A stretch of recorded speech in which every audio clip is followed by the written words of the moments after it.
Con una lettera indirizzata al patriarca Moraia si è dimesso dal Consiglio della Procuratoria di San Marco Pierpaolo Campostrini. L'interessato si rifugia in un secco no comment, spiegando però che la sua scelta è stata motivata dai molti impegni lavorativi. Ma la sua decisione pesa e fa rumore, perché proprio lui è stato tra gli autori del progetto per difendere la Basilica dalle acque alte, lo stesso progetto che ha subito una brusca frenata. In autunno, se non ci sarà una svolta, la Basilica Marciana rischia di trovarsi ancora in pericolo nel caso di acqua alta.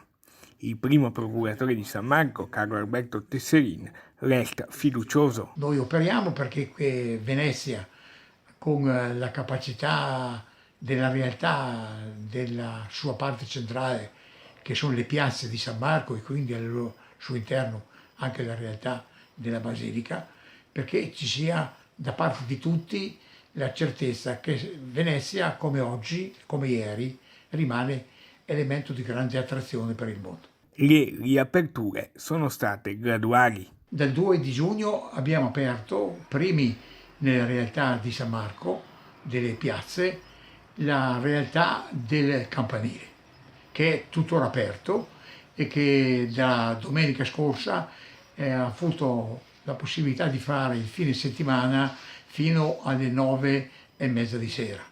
Dal 6 di giugno è aperta anche l'accessibilità al museo